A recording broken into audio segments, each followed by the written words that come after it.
Thank you. Thank you. Thanks for tuning in. You know, today we're going to be talking about success. And really, we all know that if we've ever started our own business or we're current entrepreneurs, success really comes in waves. You have the high tides and you got the low tides. Sometimes when we have the high tides, we try to ride that wave as long as possible so we can keep momentum as long as possible for our business. But as the world changes, certain programs become more ineffective, technology changes, closes certain opportunities, and we get low tides in our business. And sometimes, if we're not careful, that low tide can really do damage on our business and really clean our clock when it comes to running our business. We're going to talk today from a very successful entrepreneur and personal friend, Mr. Doug Graham's on the show. Doug has seen both sides of it. We're also going to be talking about what it takes to maintain a healthy attitude, not just in business, running a healthy business, but becoming healthy. So many CEOs and entrepreneurs out there neglect their health. They're out there, and a lot of times the price we pay is one that we shouldn't have to. So we're going to talk to fitness expert and celebrity trainer Davey Jones is on the show. Don't go anywhere. We're going to tell you what it's going to take to get your heart, mind, and waistline right on. Stay with us. Don't go anywhere. Come experience Nolan's. Savor award-winning steaks, Greek-style cuisine, fresh local seafood, and an extensive choice of wines. Whether you'd like to reserve the large private dining room, enjoy a meal on an outdoor deck, or rock the night away in our lounge, Nolan's, now celebrating 25 years of exceeding your expectations for casual fine dining, live entertainment, and dancing nightly.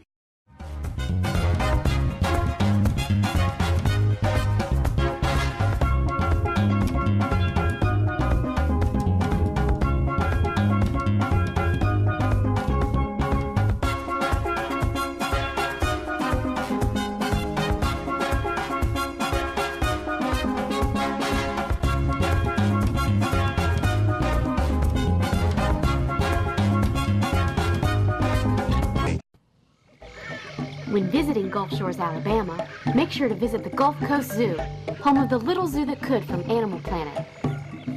Get up close in our petting zoo. Enjoy our unique animal encounters. More than 300 monkeys, bears, reptiles, big cats, parrots, and more call Gulf Coast home. Come on, go wild at the Alabama Gulf Coast Zoo. Thank you. Thank you. Welcome back. I'm here with my lovely co-host, Mary Kay, has joined us back. Welcome. How have you been? Thank you. I've been very well. How have you been? I've been doing good. It's been beautiful around here lately. The beaches are unbelievable. In fact, I have a new trainer that I've been working with who's actually going to be on, and he told me that you got to run on the beach. And I've tried running on the beach, but I found out I've been doing it wrong. But 2 mornings ago, I got up at 6:30. I was inspired. I went to the beach, and I have to say, in like 7 minutes, it was the hardest thing. It's just not the same. Hard. My daughter and I, you know, she's Miss Pensacola Teen USA, and so we're working hard with her, toning up and everything. And we are going in the mornings and walking because we can't run. So we're walking in the thick sand, you know, and it is hard. Well, I have to tell people too about the text I received. Oh my goodness. The other day. I don't know what was happening, but I was talking to you and I said, hey, you know, get back to me. I don't remember what the discussion was. And then I got this text saying, are you ignoring me? And what I think happened was I didn't get the other text that you had sent. Right. Well, I sent you several texts. My husband and I sang at a yacht club locally, and I wanted you and your wife to come out. So I texted you that, you know, and didn't hear anything back. And I texted you something else, and I didn't hear anything back. And pretty soon I said, are you ignoring me? And then I didn't hear anything back. So a couple of nights ago, you texted me, and I saw it. And then pretty soon I realized my daughter was playing with the phone. And I looked, and I had another text from you, and it said, are you drunk? And I said, what? And I realized she had done like, you know, just these little letters all over. And so I texted you. I said, I laughed. I said, no, but my daughter might be, you know, she's doing this. So pretty soon, she has the phone again, I take it, and there was a paragraph, I mean, you had to scroll it down, of smile faces and hamburgers and all the stuff the iPhone does. Well, you know, my phone's very selective as to the text it allows me to receive. It scans them, I think. But anyways, so I'm getting all of this within about 10 minutes. So you guys, I think you invited us out several days prior. I didn't get any of those texts, and then I got, "Are you ignoring me?" And I'm like, what was the last thing we talked about? What is she talking about? And then I got all that text, and I'm like, are you and your husband out drinking, or what is happening? And I'm really excited about our guest tonight as well. Doug Graham, I think that you've met once. Great. And, you know, most people in business, and I read an article recently said that most millionaires at one time or another, you know, they slip on a banana peel, they don't look at, you know, something unexpected hits them, and they lose everything.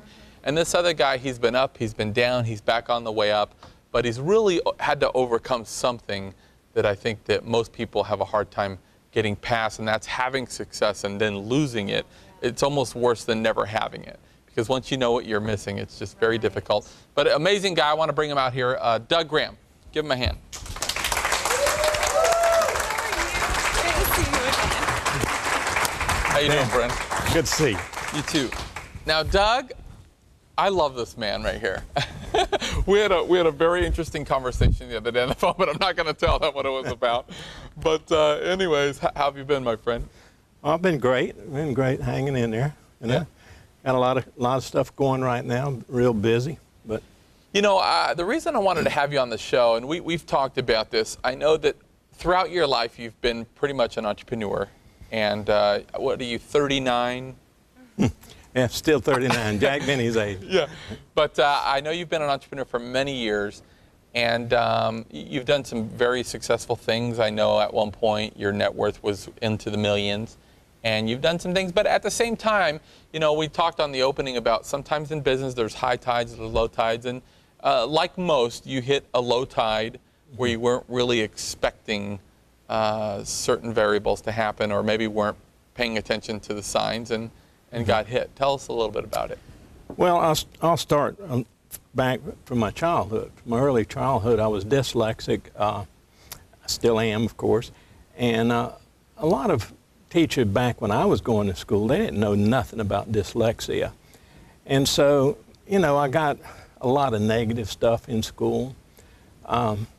Some people even told me that I'd make a good ditch digger because I wasn't good at anything but math. I was always great at math, but when it come to the books, I was horrible. But anyway, I guess that gave me the determination and drive, because I said... When somebody says you're going to be a good day, that puts some fire. Yeah, so if I was going to say something to the entrepreneurs out there, I'd say the first thing you got to get is really the drive, the idea that you can do it somehow, some way. But I have to say that the key to success, the real key, because I struggled a lot until I went to my first coaching seminar for business. And I just learned things in that seminar. I was like, you know, punch them up. They didn't teach me in that school. They didn't teach that in school. Dyslexic or not, you'd understand how to make money. You know? Yeah. So a lot of things they don't teach in school, they get from people like you, who does seminars and teaches people how to become good entrepreneurs. Well, you know, and I have to agree, and I would never down education, although I do speak at a lot of universities, and it seems today that somewhat traditional education is broken. And I've actually spoken with many educators that will agree. In fact, I was speaking recently at one of the state universities, and I was expecting 40, 50 people. I go in and there's several hundred people and they're hanging from the balcony, and so I just got on a whiteboard and started doing my thing. And I was teaching them some basic fundamentals of business, or what I thought was some basic fundamentals of business. And when I got done, I could just see the kids just looking at me. And I said, is there any questions? And one guy, maybe 20-year-old, he raised his hand. He's like, how come they don't teach any of this in business school? And that was what he was majoring in. And it was interesting because the faculty, the principal, the vice president, the whole faculty sitting on the front row, And when he asked me that question, I was kind of caught off guard, and I said, well, I know the answer to that, but I'm not sure if I want to say it. And I look over at the faculty, and the principal goes like this. Go ahead. Like, oh. So I said, okay, well, here's what the problem is. And when you're trying to educate, 30 at a time, certainly you have to consider that, people learn different and people have different things that you have to take into consideration, like ADD, dyslexia, many things. But certainly geared towards go get a degree and get a job versus more of the entrepreneurial education of, hey, get out there, get some education, and go create a job. So I think one of the main things, Dan, is to really give to your audience is the fact that they need a strategy. And if that strategy fails, once you get your vision and then you get a strategy, you don't ever want to make the two the same. In other words, if your strategy fails, you don't want to lose sight of your vision. You just develop another strategy. Okay. And business is always constant change. You try something for a while, the economy changes or whatever, you just back up and develop another strategy or just tweak the one you have if it seems to be working. But that's really the key to success. Well, and I think such a big misconception of business is waiting till you have all the how. You might have this great vision, and then you're like, you might have 10 or 15% of the how, and then you're like, okay, before I quit my job or before I start this thing, I need to know how I'm going to do it. And they wait until they collect all the how, and what they don't realize is by the time they collect all the how, the world has changed so much, technology's advanced so much, so many things are different that the how's not even applicable anymore, and you need a new how. You know what I mean? In fact, on the last episode, I was talking to a lady, Linda Bamber, that runs a very successful business called Bras, helps with breast cancer, and I met her 2 years ago. She was getting this thing going. Now there's already franchised. I mean, she's out there because she's very cutting edge. And I remember speaking in the beginning, she didn't really know everything she was going to do, but you kind of go out there and you refine, tweak, move, you stay at the forefront of things, and the how comes. One other thing that I learned early, too, is my sister married an Arabic. And they come over to this country, and they're as poor as dirt. I mean, they don't have nothing. And yet they stick together as a family. And that family is their alliance. Well, Americans doesn't do that. But I watched this family basically go from nothing to they had all the money that they needed. And I found out from that, what I learned from that is that we need alliances in our business. And you look at alliances not like what can they do for me, but you look at them, what can I do for them? That's right. And all of a sudden, you've got people helping you, and they will be key to your business when you really need them. Well, and that was kind of always the Zig Ziglar motto of don't ask of what you can do or what you can get out of success, or even try to be successful. Help everybody around you achieve success, and you'll always have sustainable success. For our viewing audience out there, I mentioned a few minutes ago that it's almost worse to attain success and then lose it, because sometimes we're our worst enemy, to where we're comparing ourselves to where we used to be. And we've made alliances at this certain place financially, and then now we kind of lose it, and we're now having to keep up this air. And what I've noticed is when people try to do that, there's really no growth. And I think people really have to get to the place where you're at, where you just have to be vulnerable and say, you know what, I screwed up, I slipped on a banana peel, this happened, that happened, the world, but I'm going to put that chapter behind me. To our viewing audience, Doug, you have anything you want to say to people out there that have been kind of kicked down a little bit? Well, I think the key is just not to give up, Dan. And a lot of times these things, it's not really something you do. People are sitting around the table making decisions that can change this economy. And if it changes a certain way at the wrong time of your life, like I had just bought 345 acres up in Georgia, when the economy changed, real estate market went down the tube. My payments on that land was $30,000 every 3 months to $10,000 a month. And it just drained all my cash and took everything away from me. But once you've made it in life, you don't get discouraged if you lose it, because if you made it once, you're gonna get it back. And I've got a couple strategies going right now, a couple websites that I'm going to launch here pretty soon. They're right in pre-launch now. But maybe I can come back on your show and tell them about that once. Well, you know, we'd love to have that. And I know definitely you're a very modest person. I know you definitely have a lot of big stuff happening. Yeah. And I know you're definitely on the way back up. But we appreciate you coming on the show. And come back and tell us a little bit more what you're working on when we have time. Okay. We'll be right back. We're going to take a short break, and we'll be back with Davey Jones, fitness trainer. Stay tuned.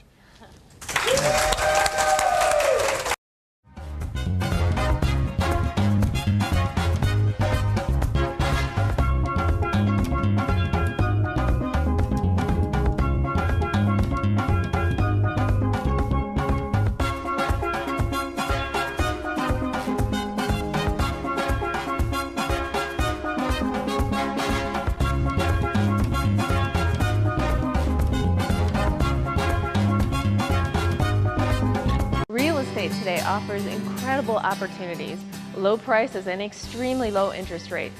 Hi, I'm Amy Norris from Amy Sells the Beach. Right now, there are opportunities in all areas. Our team can help you put your money to work finding your dream or investment property. And if you're looking to sell, no one can give you better exposure to buyers and make your property stand out. Experience matters when looking for opportunity. I'm Amy Norris. See why we're #1 at amysellsthebeach.com. Come experience Nolan's. Savor award-winning steaks, Greek-style cuisine, fresh local seafood, and an extensive choice of wines. Whether you'd like to reserve the large private dining room, enjoy a meal on an outdoor deck, or rock the night away in our lounge, Nolan's now celebrating 25 years of exceeding your expectations for casual fine dining, live entertainment, and dancing nightly. Thank you. Thank you. Thanks for sticking with us. Our next guest is really dear to me because he's a new friend, actually, but he's becoming dear to me. Let's welcome our guest, Davey Jones. Nice to see you. How you doing? What's this? Brought that for you. Okay, he brought me a sticker, or is it a booklet? What is this? This is the love sticker. It's a love sticker. It's based off of loving your body, and I really am encouraged by you. What did you think starting today? to love? Well, you're First of starting to all, love your body. Today is day one. How of did I I love do? my body. On a scale of 1 to 10, I'm going to give you your. No. Okay, I did okay. You did a 7. A 7? You did great. All right, cool. All right. Well, and love, is this about loving yourself? It's about loving yourself, and basically it's an acronym. I watched last week, and Linda actually, she had an acronym for bras, and she spoke wonderfully on cancer and diet sodas, and so I wrote that. For the L is lean and light for your protein, the O is avoid, and what she was talking about last week was avoiding sodas, avoiding things. We did get into that. I mentioned I had a little thing. Diet Coke has and been we're gonna work on that. Like I said, a 7. I'd graded your nutrition, so we'll work on that. But the V is for vegetables, very colorful, very bright, and the E is for exercising and enjoying life. So you hear that? It's all about love yourself. So it's all right there. It's all about that's love. all I got to do. So that's what I'm gonna train you to do, is love yourself. Well, as you can see, I hope today, I'll put in the work. I have the discipline. I will work. The other side of it is where I lack discipline once in a while, and I can admit that. But for entrepreneurs, it's so difficult, and I'm not making excuses, but you're traveling all the time. You're in hotels. All the food that you have access to is restaurants, and a lot of times, like today, I told you I had about 4.5, 5 ounces of steak with asparagus, and I thought I was doing great. And then you're like, did they have oil, butter, and something salt, else? yeah. And I said, I don't know, man. I just got grilled asparagus. Well, unless you specify without those things, then it's the oil, butter, salt. So. Right, and what you're bringing up, Dan, is education, and whether you're a CEO in training or you're an entrepreneur, it's all about learning. And my job is to help you learn, and whether it's business or whether it's nutrition or whether it's exercise, walking into a restaurant as an entrepreneur, you're traveling, hey, I would like a piece of chicken with no salt and no butter on it. And to a lot of people, that's a foreign concept, but those things are inhibiting you from being the best you can be. Just like in business, if you're inhibiting yourself, if you're not doing the best strategy you possibly can, you're inhibiting the best body you possibly can. Well, and the proof's in the pudding. You know, I have to say this. There was a few years ago, me and my wife started going to the gym where we lived, and we were going to hire a personal trainer. This is a completely true story. So we're hiring. They send a guy out to talk to us about training, and he's currently training this other girl, and he's sitting there, and he comes out and he says he's eating a Snickers with a Coke in his hand. There no are lie. peanuts in those Snickers. I know, it satisfies, but it's not good. So he's actually eating the Snicker and he has a Coke, right? So he comes out and he perceives like this could be a good client for him. Right. So he's supposed to be working out this other girl, and he's eating, he's telling me how he's gonna really get me in shape, and I'm like, okay. So then the other girl's just kind of standing there, and she's like, should I be doing something? And he's like, you see that chart over there? Just go pick out go over there, basically, and go stretch. So he's talking to me and doing the sales pitch, and I'm looking at what he's eating, and then I'm looking over at the girl, and she's trying to read the stretching chart, and she's kind of picking up her leg and like, is this right? She's trying to figure out on her own. Then she comes back over and interrupts again, and she says, you know, she's paying already. I'm not a paying customer. And he says, okay, go with the bike. See that bike over there? Do 15 minutes. So anyways, let me tell you, I'm all about personal. I'm there for you. And we got a little gun shy from trainers.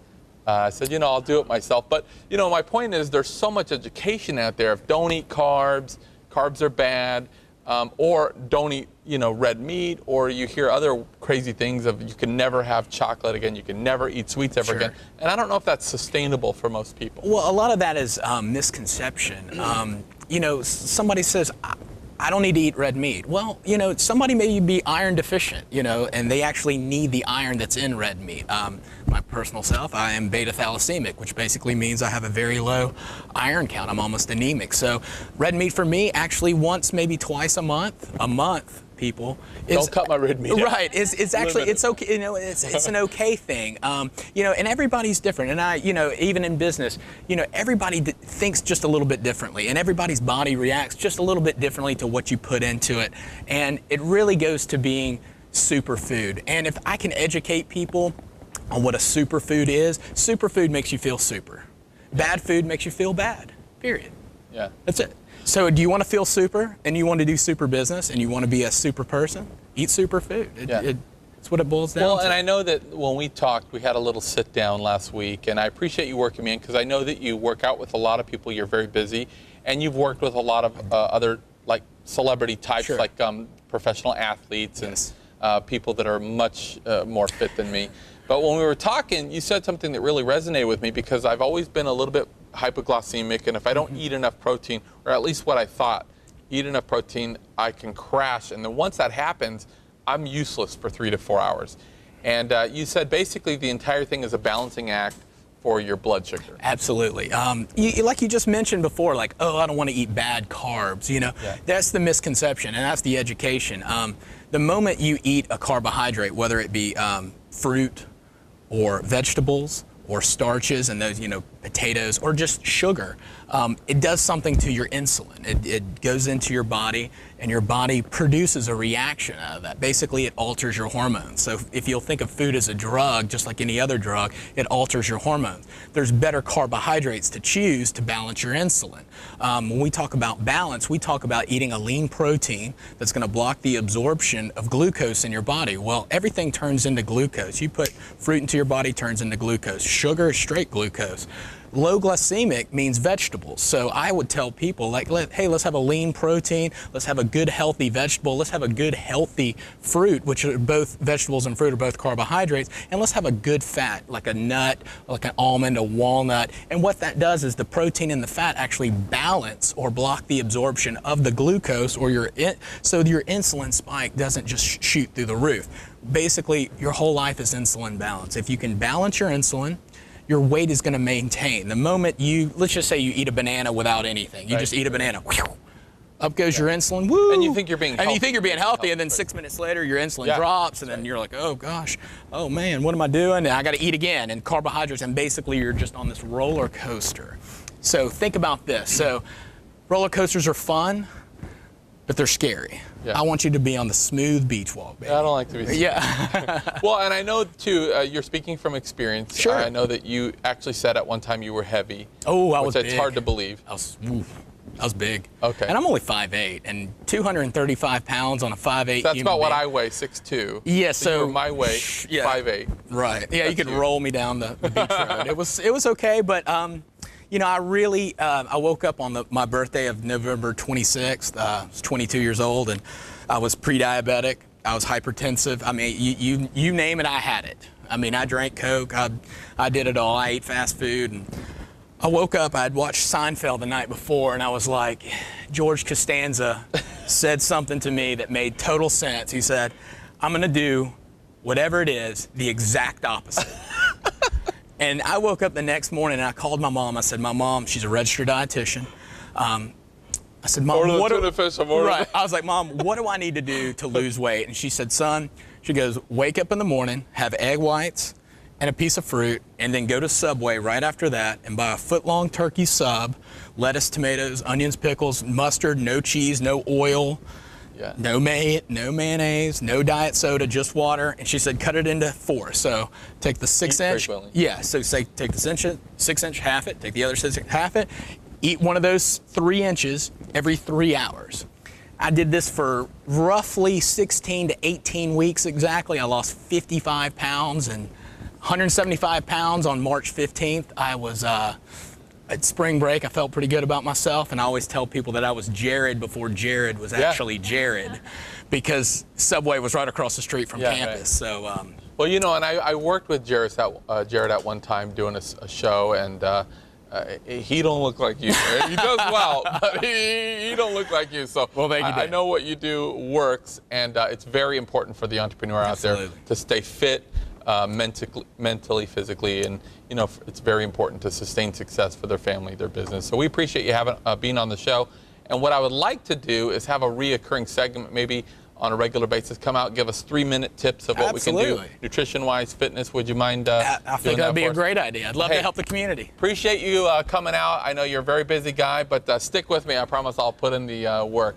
That's all we have time for. That's our show tonight, guys.